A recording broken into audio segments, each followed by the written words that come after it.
कल्पना कीजिए आप गहरी नींद में हैं। अचानक एक जोरदार झटका लगता है। आप उठने की कोशिश करते हैं, लेकिन इससे पहले कि आप कुछ समझ पाएं, आपकी बस के अंदर का तापमान 100 डिग्री पार हो चुका होता है। मथुरा के पास यमुना एक्सप्रेसवे पर 16 दिसंबर की सुबह जो हुआ, उसने पूरे देश को हिलाकर रख दिया। घने कोहरे में 7 बसें और 3 कारें आपस में टकरा गईं, लेकिन डराने वाली बात टक्कर नहीं थी। डराने वाली बात ये थी कि टक्कर के तुरंत बाद बस आग का गोला बन गई। इस दुखद हादसे में कम से कम 13 लोगों की दर्दनाक मौत हो गई। वो अपनी सीटों से उठ भी नहीं पाए। वो जिंदा जल गए क्योंकि उन्हें भागने का कोई मौका नहीं मिला। आखिर हमारी बसें इतनी खतरनाक क्यों हो गई हैं? बचे हुए लोगों और चश्मदीदों ने एक बहुत ही डरावनी बात बताई। एक्सीडेंट होते ही बस के दरवाजे लॉक हो गए थे। आजकल की एसी स्लीपर बसों में सेंट्रल लॉकिंग सिस्टम होता है, जिससे टक्कर लगते ही बस की वायरिंग में शॉर्ट सर्किट होता है और ये दरवाजे खुलने के बजाय जाम हो जाते हैं। सोचिए, बाहर आग लगी है और आप अंदर एक कांच के पिंजरे में कैद हैं, और वो लाल रंग का हथौड़ा जो कांच तोड़ने के लिए होता है, ज़्यादातर बसों में वो या तो चोरी हो चुका होता है या ऐसी जगह रखा होता है जहां आप धुएं में उसे ढूंढ भी नहीं सकते। लेकिन आग इतनी तेज़ क्यों फैली? इसकी वजह है बस का इंटीरियर। जांच में पता चलता है कि स्लीपर बसों में इस्तेमाल होने वाला सस्ता फोम, पर्दे और रेक्सीन, ये सब पेट्रोल की तरह जलते हैं। इसमें स्टैंडर्ड और अवैध बसों का अंतर भी एक बड़ी भूमिका निभाता है। स्टैंडर्ड बसों की कीमत 1 करोड़ रुपए से ज़्यादा होती है, जो उन्नत फीचर्स के साथ आती हैं। इन बसों की साइज़ करीब 13.5 मीटर होती है, जिनमें महज 36 सीटें होती हैं। इनकी वजह से सीटों के बीच में निकलने के लिए अच्छा गैप मिल जाता है। इसके अलावा इन बसों में इमरजेंसी एग्जिट गेट का रास्ता बिल्कुल साफ होता है, जिससे आपातकाल की दशा में हर कोई आराम से निकल सके। इन बसों में फायर और सुरक्षा मानकों का खास ध्यान रखा जाता है।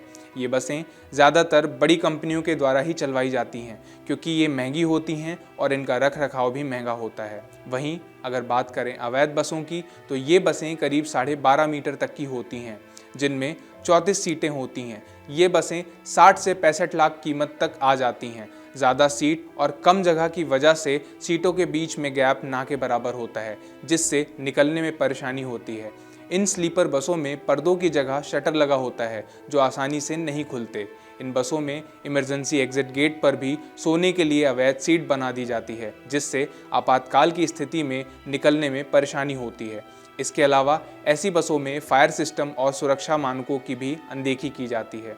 इसका जीता जागता सबूत हमने अभी 1 महीने पहले ग्वालियर में देखा। 24 नवंबर को वहां एक चलती बस में आग लगी थी। गनीमत रही कि ड्राइवर ने समय रहते बस रोक दी और 45 लोगों की जान बच गई। लेकिन ध्यान दीजिए, महज 20 मिनट में पूरी बस जलकर राख का ढेर बन गई। अगर वो यात्री 1 मिनट भी और अंदर रहते तो शायद यमुना एक्सप्रेसवे जैसा हाल हो सकता था। यमुना एक्सप्रेसवे पर तो यात्रियों को वो 1 मिनट भी नहीं मिला। ज्वलनशील मटेरियल और शॉर्ट सर्किट ने बस को भट्टी बना दिया। ये कोई इत्तेफाक नहीं है। पिछले 60 दिनों के आंकड़े देखिए, आपको एक डरावना पैटर्न दिखाई देगा। 24 अक्टूबर कुरनूल, एक स्लीपर बस बाइक से टकराती है, 20 से ज़्यादा लोग जिंदा जल जाते हैं। 28 अक्टूबर जयपुर, बस हाई टेंशन तार को छू जाती है, जिससे 2 लोगों की मौत हो जाती है और 10 लोग झुलस जाते हैं। 16 दिसंबर मथुरा, यमुना एक्सप्रेसवे पर 13 लोगों की मौत हो जाती है। सिर्फ 2 महीने में करीब 35 से ज़्यादा लोग इन बसों में जलकर मर चुके हैं। हर बार कहानी वही है, अवैध बस बॉडी निर्माण, इमरजेंसी एग्जिट का ब्लॉक होना और ज्वलनशील सामग्री। इस मामले में और जानने के लिए हमने अपने ऑटो एक्सपर्ट से बात की। सुनिए। आजकल की बसेस या आप कार में भी देखते होंगे, कई सारे लोग मॉडिफिकेशंस कराते हैं। एक्सटीरियर मॉडिफिकेशन तक तो ठीक है, लेकिन जो इंटीरियर के जो मॉडिफिकेशंस होते हैं, आप उसको इलेक्ट्रिकल मॉडिफिकेशंस कह लीजिए, इंटीरियर में कई तरह के मॉडिफिकेशंस होते हैं, उसमें कई बार लोग जो है वो गलतियां कर देते हैं। ये उस वक्त तो नहीं पता चलता, लेकिन जब हम कुछ ऐसे किसी हादसे जब जब ऐसा कोई हादसा होता है हमारे साथ, तब हमें पता चलता है कि वो कितना डेडली है। ठीक है, तो सबसे पहला जो रीज़न है कि जो ये बसेस हैं, जो आप बसेस देख रहे हैं, स्लीपर बसेस हैं या जो अलग अलग तरीके की बसेस हैं, इसमें इंटरनल मॉडिफिकेशंस बहुत ज़्यादा किए जाते हैं, ताकि ज़्यादा से ज़्यादा पैसेंजर्स को एकोमोडेट किया जा सके।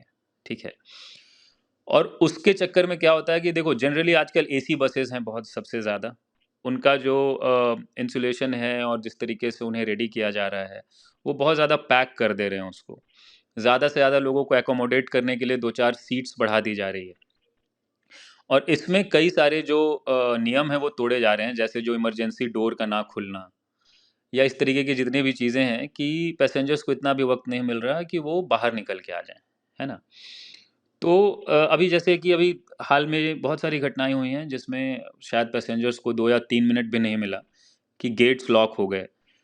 तो जो कंपनी फिटेड चीज़ें हैं वो तो धोखा जल्दी नहीं देती हैं, लेकिन कई बार क्या है कि ऑटोमेटिक डोर और ये सारी चीज़ें ना वो मॉडिफाइड तरीके से लगाई जा रही हैं, मॉडिफिकेशन के, जिसके ना तो कोई स्टैंडर्ड सेट हैं, ना वो तय पैरामीटर पर लगाई जा रही हैं। तो जब ये इलेक्ट्रिकल फेल्योर हो रहा है या कोई इस तरीके की ग्लिच आ रही है उसमें, तो सबसे पहले वो डोर लॉक हो जा रहा है, वो खुल ही नहीं रहा। सेकंड चीज़ है कि गाड़ियों में जो है जैसे अभी आपने देखा होगा म्यूज़िक सिस्टम्स को लोग अपग्रेड करा देते हैं और कई सारी लाइट्स लगवा देते हैं, एक्स्ट्रा लाइट। तो ये जो वायरिंग जा रही है, ये जो कपलर टू कपलर कनेक्शन किया जा रहा है, वो स्टैंडर्ड की कंपनी का है या नहीं? उसमें जो चीज़ें इस्तेमाल की गई हैं वो स्टैंडर्ड की हैं कि नहीं, कि ताकि वो आग लगने की स्थिति में वो काम करना बंद ना कर दें और इस तरीके की चीज़ें हैं। तो सबसे जो मेजर जो रीज़न है मुझे यही लगता है कि जब ऐसी स्थिति कोई बन रही है तो वो खुल ही नहीं रहा, या सारी तार में इतनी तेज़ी से आग लग जा रही है कि फिर वो सारी चीज़ें फ़ेल हो जा रही हैं। दूसरा है कि ये जो मटेरियल यूज़ कर रहे हैं गाड़ियों के अंदर, जैसे सीट्स का ना, जैसे एक स्टैंडर्ड गवर्नमेंट स्टैंडर्ड एक ये होता है, जैसे गवर्नमेंट ने कोई पैरामीटर फिक्स किया है कि हाँ भाई आपको इस तरीके का मटेरियल ही यूज़ करना है, ठीक है? तो वो उस तरीके की मटेरियल यूज़ नहीं हो रही हैं। धुआं जो है उसका वो लोगों के लिए सफोकेटिंग हो जा रहा है, ज़्यादा जहरीला धुआं हो जा रहा है उसका, जब वो उसमें आग लग रही है तो, जिसकी वजह से लोग बेहोश हो जा रहे हैं या उनको इतना भी वक्त नहीं मिल रहा कि वो बस से निकल जाएं। तीसरी जो बड़ी वजह है वो ये है कि आप मान के चलिए कि जो भी नॉर्म्स हैं कि फायर एक्सटिंग्विशर होना चाहिए या आग लगने की स्थिति में कैसे निपटना है, वो सारी चीज़ें सिर्फ पेपर पर हो रही हैं। इसको कोई चेक नहीं कर रहा कि वो बसेस ये सारे नॉर्म्स फॉलो भी कर रही हैं या नहीं, या फॉलो कर भी रही हैं, अगर ये चीज़ें रखी भी गई हैं तो क्या उसके क्रू को, ड्राइवर को, कंडक्टर को उसका यूज़ करना आ रहा है कि नहीं, ठीक है? और मॉडिफिकेशंस के चक्कर में कई बार ये एग्जिट वाली जो इमरजेंसी गेट्स होते हैं उसको भी बंद कर दे रहे हैं, ठीक है? तो इसमें मल्टीपल रीजंस हैं और इसको देखने की ज़रूरत है, इसको इस पर लगाम लगाने की ज़रूरत है, क्योंकि इन दिनों बहुत सारे ऐसे केसेस हुए हैं। अब बड़ा सवाल ये है कि हम कब जागेंगे?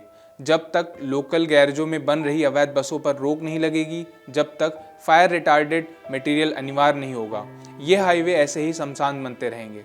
अगली बार जब आप बस में बैठें तो अपनी सुरक्षा खुद चेक करें, देखें कि इमरजेंसी खिड़की कहाँ है और वो खुलती भी है या नहीं। इस वीडियो को शेयर कीजिए ताकि ये जानकारी सभी तक पहुँचे। सुरक्षित रहें और सतर्क रहें। अगर आप ये वीडियो YouTube पर देख रहे हैं तो हमारे चैनल को सब्सक्राइब कर बेल आइकन दबाएं और Facebook पर देख रहे हैं तो हमारे पेज को लाइक करें।